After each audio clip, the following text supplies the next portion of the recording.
Welcome back. ఇక వెలుగు దినపత్రికలో ఏ వార్తలు ప్రధానాంశాలుగా నిలిచాయో హెడ్లైన్స్ ఒకసారి చూద్దాం. ఇక జల వివాదాలపై కమిటీలో 12 మంది అంటూ ఒక వార్తని ప్రధాన వార్తగా హెడ్లైన్స్లో మనం చూడొచ్చు. కేంద్రం నుంచి జలశక్తి సెక్రటరీ, సిడబ్ల్యూసి, సిఈసికి ఛాన్స్. తెలుగు రాష్ట్రాల నుంచి 5 చొప్పున అధికారులకు చోటు. సెక్రటరీలు, ఈఎన్సీలు, ఇంటర్ స్టేట్ వింగ్ ఉన్నతాధికారులకు అవకాశం. అధికారుల జాబితాపై నేడు ఉత్తమ రివ్యూ. సోమవారం కల్లా కేంద్రానికి లిస్టు పంపనున్న రాష్ట్ర సర్కారం అంటూ ఒక ప్రధాన వార్తగా మనం ఈ వార్తను చూడొచ్చు. ఇక చంద్రబాబు, మా ప్రాజెక్టులకు అడ్డుపడకు, మీకు 2 రాష్ట్రాలు సమానమైతే రాయలసీమ ప్రాజెక్టును రద్దు చేయి, మా ప్రాజెక్టులకు సహకరించకపోతే పోరాడైనా సాధించుకుంటామంటూ సీఎం రేవంత్ రెడ్డి వ్యాఖ్య. ఇక నాగర్ కర్నూలు జిల్లా కొల్లాపురం నియోజకవర్గం జడ్డపూర్లో మహిళా సంఘం సభ్యులకు చెక్కు పంపిణీ చేస్తున్న సీఎం రేవంత్ రెడ్డి. పక్కన మంత్రులు జూపల్లి, దామోదర, వాకటి శ్రీహరి మంత్రులు కూడా ఈ కార్యక్రమంలో పాల్గొన్నారు. దానికి సంబంధించిన వార్తను కూడా అన్ని దినపత్రికల్లో ప్రధాన వార్తగా ప్రధానాంశంగా తీసుకోవడం జరిగింది. 4 గంటలు నాన్ స్టాప్ హైదరాబాద్లో దంచుకొట్టిన వాన, లోతట్టు ప్రాంతాలు జలమయం అంటూ నిన్న వార్తకు సంబంధించి కూడా ఒక వార్తని మనం చూడొచ్చు. ఇంకా ఫిష్ వెంకట్ కన్నుమూత, అనారోగ్యంతో హాస్పిటల్లో ట్రీట్మెంట్ పొందుతూ తుది శ్వాస. 100కు పైగా సినిమాల్లో నటన. ఆది సినిమాలోని తొడగొట్టొచ్చిన డైలాగ్తో ఫేమస్ అయిన ఫిష్ వెంకట్ వారు నిన్న మరణించినట్టుగా తెలుస్తుంది. సినీ నటుడు ఫిష్ వెంకట్ 53 సంవత్సరాలు ఉంటే కొంతకాలంగా అనారోగ్యంతో బాధపడుతున్న ఆయన ఆసుపత్రిలో ట్రీట్మెంట్ పొందుతూ శుక్రవారం రాత్రి తుదిశ్వాస విడిచారు. ఫిష్ వెంకట్కు 2 కిడ్నీలు ఫెయిల్ కావడంతో డయాలసిస్ కోసం కుటుంబ సభ్యులు ఆయన్ను ప్రైవేట్ ఆసుపత్రిలో చేర్పించారు. ఇలా చికిత్స పొందుతూనే వారైతే కన్నుమూయడం జరిగింది. ఇక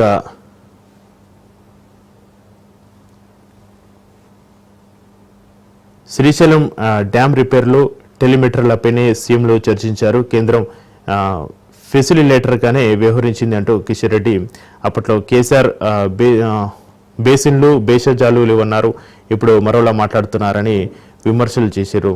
నదీ జలాల విషయంలో 2 రాష్ట్రాల మధ్య సమస్యలు తలెత్తినప్పుడు కేంద్ర ప్రభుత్వం 2 రాష్ట్రాల ముఖ్యమంత్రులను పిలిచి చర్చలు నిర్వహిస్తుందని కేంద్ర మంత్రి కిషన్ రెడ్డి తెలిపిన పరిస్థితి. దీంట్లో భాగంగానే కేంద్ర ప్రభుత్వం ఏపీ, తెలంగాణ రాష్ట్రాల సీఎంలను చర్చలకు పిలిచిందని పేర్కొన్నారు. ఇది జడ్జిమెంట్ ఇవ్వడం కోసం కాదని, సమస్యను పరిష్కరించేందుకు కేంద్రం ఫెసిలిటేటర్గా మాత్రమే వివరించిందని చెప్పారు. ఇక హెచ్సి ఆఫీసులో సిఐడి సోదాలు, నిందితులను ఉప స్టేడియానికి తరలించి విచారణ. అధ్యక్షుడు జగన్మోహన్ రావు సహా ట్రెజరర్, సీఈఓను ప్రశ్నించిన అధికారులు ఆఫీసు రికార్డులు, కంప్యూటర్, మెయిల్స్ను పరిశీలించిన పరిస్థితి. జగన్మోహన్ రావు దాఖలు చేసిన ఫోర్జరీ పత్రాలపై ఆరా. మరో 2 నిందితులు కవిత, రాజేందర్ యాదవ్ను విచారించిన సిఐడి. అయితే హైదరాబాద్ క్రికెట్ అసోసియేషన్లో జరిగిన అవకతవకలపై జగన్మోహన్ రావును సిఐడి అధికారులు మరింత లోతుగా ప్రశ్నిస్తున్న పరిస్థితి. ఇంకా 6 రోజుల కస్టడీలో భాగంగా శుక్రవారం 2వ రోజు నిందితులను కస్టడీకి తీసుకుని విచారించారు. హెచ్సి అధ్యక్షుడు జగన్మోహన్ రావు, ట్రెజరర్ శ్రీనివాసరావు, సిఇఓ సునీల్ కంటెలను ఉప స్టేడియానికి తరలించి దాదాపు 4 గంటల పాటు ప్రశ్నించిన పరిస్థితి. దానికి సంబంధించిన వార్తను కూడా ఇక్కడ మనం వెలుగు దినపత్రికలో చూడొచ్చు. లారీని వెనుక నుంచి ఢీకొట్టిన కారు, 5 దుర్మరణం. హైదరాబాద్ ఔటర్ రింగ్ రోడ్డు పైన ఘోర రోడ్డు ప్రమాదానికి కూడా సంబంధించి ఒక విషాదకరమైన వార్తని అన్ని పేపర్లో కూడా ప్రధాన వార్తగా చూడొచ్చు. ఆర్డినెన్స్పై గవర్నర్ న్యాయ సలహా. పంచాయతీరాజ్ చట్ట సవరణ ఫైల్ను స్టడీ చేస్తున్న జిష్ణుదేవ్. నేడు గవర్నర్కు క్లారిటీ ఇవ్వనున్న సీఎం. ఆమోదం లాంఛనమే అంటూ ఇక ఆర్డినెన్స్పై గవర్నర్ న్యాయ సలహా సంబంధించి వార్తను ప్రధాన వార్తగా తీసుకోవడం జరిగింది. ఇక ఛత్తీస్గఢ్లో ఎన్కౌంటర్, 6 మావోయిస్టులు మృతి. AK-47 SLR ఆయుధాలతో పాటు పేలుడు పదార్థాలు స్వాధీనం చేసుకున్న పరిస్థితి. కొనసాగుతున్న కూబింగ్. ఇక బిర్యానీకి ఆశపడి జనం అన్నం పోగొట్టుకున్నారు, తప్పు చేసి 5 ఏళ్ల శిక్ష అనుభవిస్తున్నారు అంటూ కేటీఆర్. అసెంబ్లీ ఎన్నికల్లో కాంగ్రెస్ హామీలకు జనం మోసపోయారు, ఇప్పటికిప్పుడు ఎన్నికలు వస్తే బీఆర్ఎస్కు 100 సీట్లు. లోకేష్ చదువుకున్నాడు, నాకు మంచి మిత్రుడు, అతన్ని కలవలేదు, ఆయన కలిస్తే తప్పేంటి అంటూ కూడా నిన్న కేటీఆర్ ప్రెస్ మీట్లో సీఎం రేవంత్ రెడ్డిని ప్రశ్నించినట్టుగా తెలుస్తుంది. ఇక శ్రీశైలం డ్యామ్ రిపేర్లు, టెలిమీటర్లపైనే సీఎంలు చర్చించారంటూ కిషన్ రెడ్డి వ్యాఖ్యలను కూడా మనం గమనించవచ్చు. నమస్తే తెలంగాణలో ఏ వార్తలు ప్రధానాంశాలుగా నిలిచాయో హెడ్లైన్స్ ఒకసారి చూద్దాం. మోదీకి ఆర్ఎస్ఎస్ మూకుతాడు, 8 మంది ఉండి ఏమి లాభం అంటూ ఒక హెడ్లైన్స్ అయితే మనం చూడొచ్చు. బనకచర్లను కట్టి తీరుతాం, బాబు గారు ప్లీజ్ మమ్మల్ని బతికినివ్వంటూ నిన్న సీఎం రేవంత్ రెడ్డి వ్యాఖ్యలను కూడా ఇందులో నమస్తే తెలంగాణ తీసుకోవడం జరిగింది. జల వివాదాలపై 12 మందితో కమిటీ, కేంద్రం నుంచి 2 రాష్ట్రాల నుంచి 5 మంది. ఇక తెలంగాణకు బీజేపీ నేతల ద్రోహం, నమ్మి గెలిపిస్తే నిండా ముంచుతున్నారు. 11 ఏళ్లుగా తెలంగాణపై బీజేపీ సవితి తల్లి ప్రేమ, బనకచర్ల నయవంచన పైన నోరు మెదపని ఎంపీలు, గోదావరి జిల్లాను ఏపీ తనుగుపోతున్న కదలిక లేదు అంటూ ఒక తెలంగాణకు బీజేపీ నేతలు ద్రోహం చేస్తున్నట్టు ఒక ప్రత్యేక కథనాన్ని నమస్తే తెలంగాణలో మనం చూడవచ్చు. ఇక నిన్న సోషల్ మీడియాలో వైరల్ అయినటువంటి కొన్ని ప్రధాన వార్తల్ని చూసినట్టయితే బీసీసీ అర్జున 9,441 కోట్లు అంటూ ఒక వార్తనైతే ప్రధాన వార్తగా తీసుకోవడం జరిగింది. ఇక ప్రపంచ క్రికెట్లో అత్యంత ధనిక బోర్డుగా విలసిల్లుతున్న బీసీసీ తమ ఆదాయాన్ని ఏటేటా రికార్డు స్థాయిలో పెంచుకుంటుంది. తాజాగా 2023-24 ఆర్థిక సంవత్సరానికి గాను బోర్డు ఆదాయం 9,741.70 కోట్లుగా తేలింది. ఇందులో ఇండియన్ ప్రీమియర్ లీగ్ ఐపీఎల్ ద్వారానే ఏకంగా 5,761 కోట్లు అంటే 59% సమకూరడం విశేషం.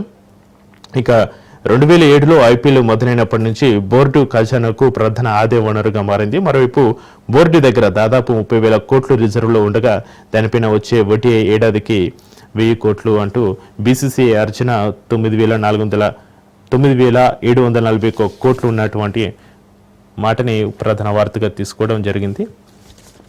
ఇక సింధూర్ దెబ్బకు నేటికి కోలుకొని పాక్ అంటూ మరొక వార్తను కూడా మనం గమనించవచ్చు.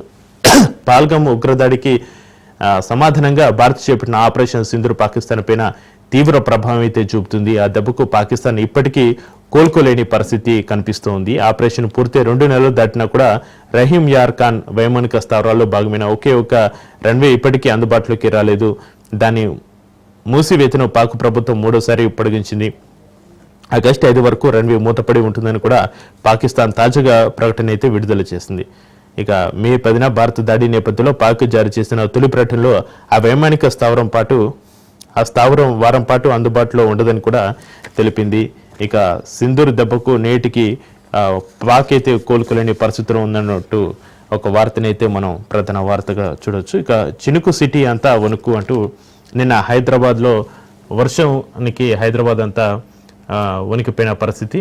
ఇక హైదరాబాద్ మహానగరంలో శుక్రవారం మధ్యాహ్నం తర్వాత 2-3 గంటల పాటు కురిసిన అతి భారీ వర్షం జనజీవనాన్ని అతలాకుతలం చేసింది. నాలాలు, డ్రైనేజీలు ఉప్పొంగి ప్రవహించాయి. రోడ్లని వాగుల్ని తలపించినటువంటి పరిస్థితి. ఫ్లైఓవర్లపై సైతం వరద ఏరులా ప్రవహించింది. దీంతో ఎక్కడి వాహనాలు అక్కడ నిలిచిపోయాయి. పలు ప్రధాన రహదారులు కిలోమీటర్ల మేర ట్రాఫిక్ స్తంభించిపోయింది. కొన్ని చోట్ల వరద ఉధృతికి ఆటోలు, ద్విచక్ర వాహనాలు, తోపుడు బండ్లు కొట్టుకుపోయిన పరిస్థితి. ఎటు చూసినా వరదే. హైదరాబాద్లోని మాదాపూర్ సెక్టర్ గార్డెన్ వద్ద ఎల్బీ నగర్, మలక్పేట, మోసరాంబాగ్, చైత్రపురి ప్రాంతాల్లో రోడ్లపై వరద వాగుల్ని తలపించింది. Shaikpet, Khajaguda, Rayadurgam, Gachibowli, Kondapur, Hafeezpet, Madhapur, hitech city, Miyapur, AMB mall వద్ద వర్షపు నీరు నిలిచిపోయిన పరిస్థితి. ఇక హైదరాబాద్ మహారాణి ముంచెత్తిన వర్షం వాగుల్ని తలపించిన రోడ్లు, ఫ్లైఓవర్లపైన వరద ప్రవాహం, స్తంభించిన ట్రాఫిక్, గంటల కొద్దీ నిలిచిపోయిన వాహనాలు అంటూ ఒక వార్త కూడా నిన్న ప్రధాన వార్తగా మనం చూడొచ్చు. ఇక నగదు దొరికినంత మాత్రాన దోచిన ఆ డబ్బు ఎవరు ఎప్పుడు ఎలా పెట్టారో తేల్చలేదు. ఆ నగదుకు యజమాని ఎవరు గుర్తించలేదు. అగ్ని ప్రమాదానికి కారణాలను తేల్చలేదు.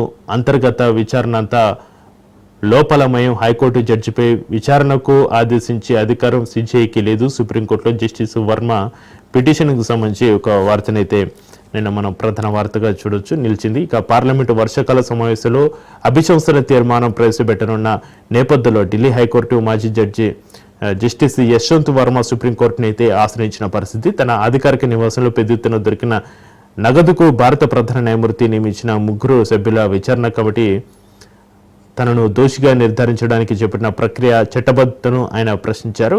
ఎక్కడ మచ్చ లేకుండా 11 ఏళ్లు న్యాయమూర్తిగా పనిచేస్తారని విచారణ కమిటీ చేపట్టిన ప్రక్రియనే లోపాలున్నాయని కూడా వారు నిన్న పిటిషన్లో పేర్కోవడం జరిగింది. ఇక వర్షంపై సోషల్ మీడియా వేదికగా విమర్శల జోరు అంటూ మరో వార్తను కూడా ప్రధాన వార్తగా మనం చూడొచ్చు. భారీ వర్షానికి ఆగమైన నగరవాసులు సోషల్ మీడియా వేదికగా తీవ్ర విమర్శలు అయితే గుప్పించారు. ప్రభుత్వం ఏం చేస్తుందని, అధికారులు ఎక్కడున్నారంటూ కూడా ట్వీట్లు అయితే నిన్న పెద్ద ఎత్తున చేయడం జరిగింది. వర్షం వస్తే ట్రాఫిక్ సమస్యలు ఉంటాయని, లోతట్టు ప్రాంతాలు జలమయం అవుతాయని తెలిసినా కూడా ఎందుకు రోడ్ల మీదకి రాలేదని పలువురు ప్రశ్నిస్తున్న పరిస్థితి. భారీ వర్షానికి నగరవాసులు ఎదుర్కొంటున్న సమస్యలపైన ఫోటోలు, వీడియోలు తీసి సోషల్ మీడియాలో పోస్ట్ చేసి అధికార నిర్లక్ష్యంపైన తీవ్రంగా మండిపడ్డారంటూ ఒక వార్తనైతే ప్రధాన వార్తగా మనం అన్ని సోషల్ మీడియాలో మనం చూడొచ్చు.